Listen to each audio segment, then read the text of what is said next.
is the deal, beautiful people? It's your boy Ramon, Lifestyles Defined. Let's talk about LG and the V10. You know, I feel like there's been some disappointment in the Android world as of late. One of the things that always stood out to me about Android was it was this ecosystem of everyone trying to push the max on hardware and just do wild and quirky things. I mean, you know, in today's world, a fingerprint scanner is pretty much normal on a phone. But that didn't happen until Motorola made the Atrix, and I'm handing a bone, right? Because Windows mobile phones had scanners. But whatever. Quad-core processors, octa-core processors, 2 gigs of RAM. These are all Android things. I felt like OEMs always pushed a lot harder when it came to Android. And this was something we knew Samsung for. Everything in the kitchen sink. That's what made the Note series so dope and so attractable to so many people, or attractive to so many people. But Samsung is not Samsung anymore. As much as I adore the hardware on this, Samsung's not Samsung anymore. And something so simple like a removable battery completely dethrones them. Google with the Nexus series, they're doing a good job, but the OnePlus One was a disappointment. I'm sorry, the OnePlus 2, Sony was a huge disappointment. I thought that 4K display was dope, and it was what we needed to take the torch for that straight, strong Android flagship. And then they come out and say, oh no, it only does 1080p for most things, and sometimes it'll upscale to 4K, other times no. Whatever. So there's been a lot of disappointment, at least from my perspective. Here comes LG. And I think LG is doing something very notable here. You know, LG is usually first out of the gate, and then they get hit in the head with whatever Samsung comes with, whatever HTC comes with, and then you have Apple.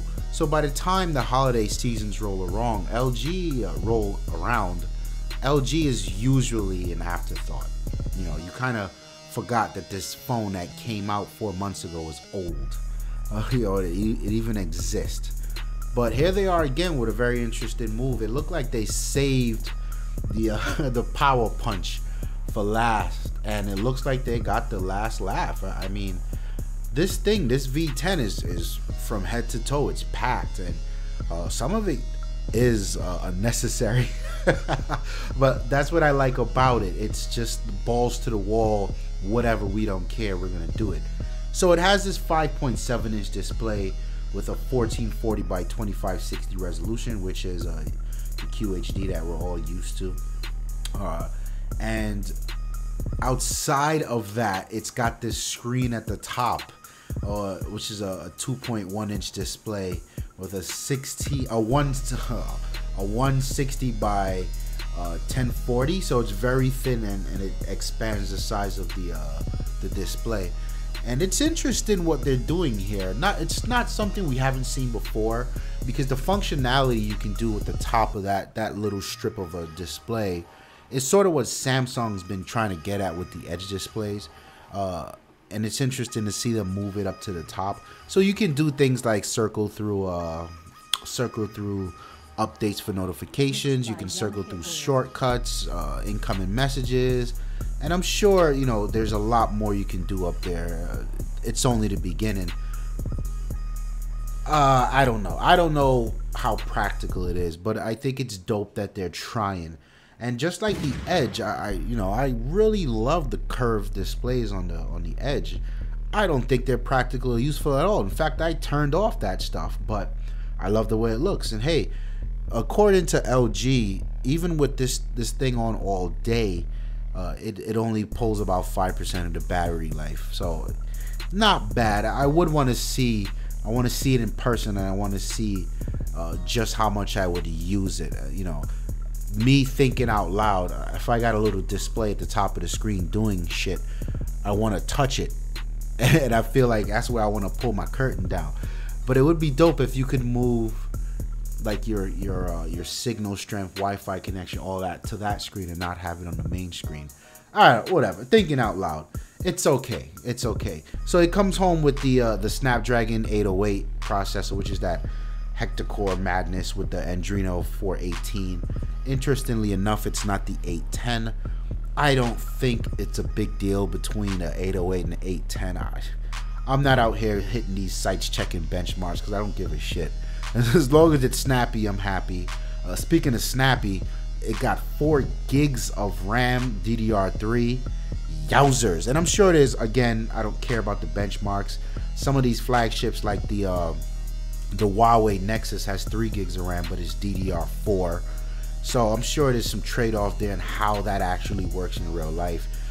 There's only one flavor of internal storage, and that's a 64 gig, but it is expandable up to 2 terabytes through the micro SD slot. And this is where LG gets into that real power user taking the crown territory. Micro SD slot. No one else seems to care to do it anymore. Here it is.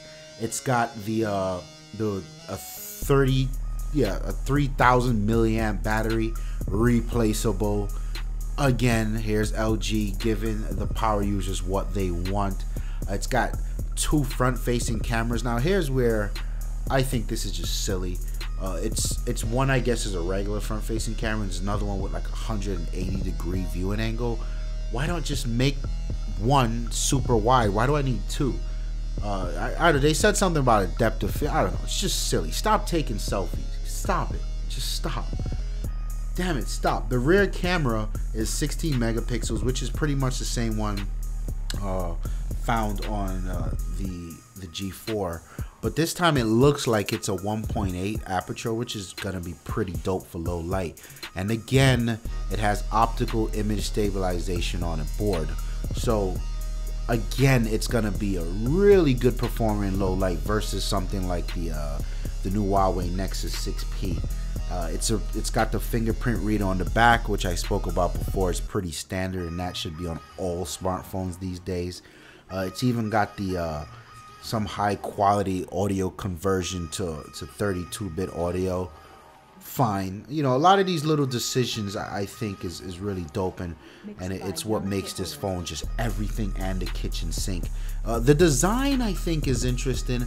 I'm not a fan of the back of it, but other than that, it may look a little silly with that display on the top, but other than that, I think it's a dope device. It's a dope phone. I'd love to get a hold of one and see what it's like. I probably would prefer LG's what do they call it, Optimus, I forgot what they call their UI. I quite prefer it to, say, the HTC Sense, or damn sure over Samsung's TouchWiz. I feel like they do a better job there. But yeah, I want to hear from you guys, man. Do you agree that Android's been disappointing in the hardware market as of late, and that LG just came out swinging?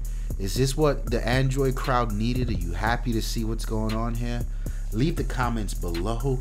Like the video if you like it, and do not forget to subscribe because we've got a ton more coming. My name is Ramon. I'm out of here. Peace.